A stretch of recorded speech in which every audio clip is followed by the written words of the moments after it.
Welcome to Freiburg Fair's virtual fair for 2020. I'm Paul Hopkins, goat superintendent at the fair, and I thought we'd talk for a few minutes about what dairy goat judges are looking for when making their show placings. Our dairy goat show is sanctioned by the American Dairy Goat Association, and up until this year, we've conducted a show every year since 1984. We'll take a look at photos from the show ring and of champions from recent years, while we consider what makes a winning dairy goat. All of our judges are licensed by the American Dairy Goat Association and are judging in accordance with the 100-point scorecard authorized by the association. The scorecard is similar in many respects to the unified scorecard for dairy cows, the two obvious distinctions being the overall size and scale of the species and the number of teats. Goats have 2 teats versus 4 for cows, giving rise to the old goat world joke, if God had meant us to milk cows, we'd have been created with 4 hands. The goal for dairy breeders is to raise animals that will produce a respectable quantity of milk over a relatively long lifespan, maybe up to 10 years, give or take.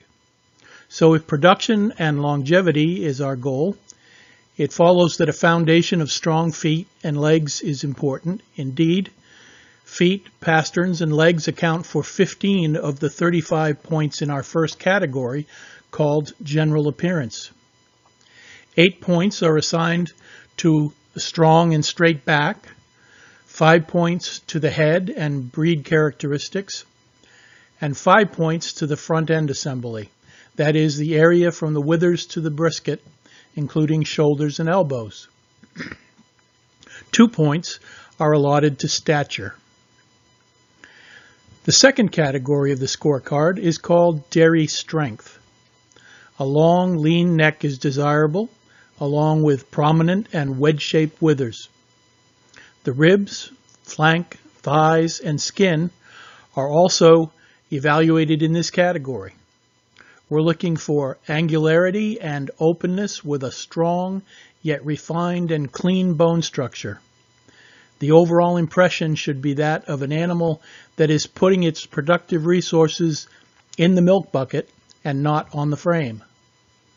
Dairy strength accounts for 20 points. Category 3 is body capacity, representing 10 points on the scorecard. Plenty of capacity is required to process a healthy diet into plenty of milk. The chest should be deep and wide with well-sprung foreribs, and the barrel, housing the digestive system, should be long, deep, and wide. The final category of the scorecard devotes a total of 35 points to the mammary system. Quoting from the scorecard, the udder should be strongly attached, elastic, well-balanced, with adequate capacity, quality, ease of milking, and indicating heavy milk production over a long period of usefulness. Thus, we've returned to our overarching themes of production and longevity. Udder support makes up 13 points of the 35 points, with a strong medial suspensory ligament holding a properly shaped udder above the hocks. A wide and full forudder is allotted a maximum of 5 points, along with 7 points for a capacious, high, and wide rear udder. 6 points are allotted to balance, symmetry, and quality. When viewed from the side, ideally, 1/3 of the capacity should be visible in front of the leg, 1/3 under the leg, and 1/3 behind the leg. The udder should be well collapsed after milking and free of excess tissue. For this reason, ADGA judges will usually ask that the breed champions competing for best doe in show be completely milked out prior to this final class of the show. Finally, 4 points are devoted to the size, length, diameter, and placement of the teats. So if you've been doing the math along with me, we've covered all of the 100 points on the dairy goat scorecard. Since younger does, that is kids and dry yearlings, don't yet have a memory system to evaluate, those 35 points are reapportioned to the first three categories. 55 points for general appearance, 20 points for dairy strength, and 15 points for body capacity. When the judge has placed each class, the doe at the head of the line will be the one that has come closest to that ideal of 100 points.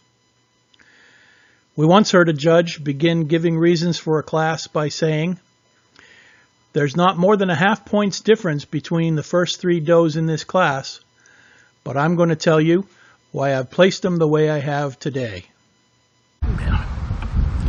We hope that after watching and listening for these few minutes, that you'll be able to pass the pop quiz on dairy goat evaluation and be able to follow along with the judge's reasons the next time you're able to attend a show.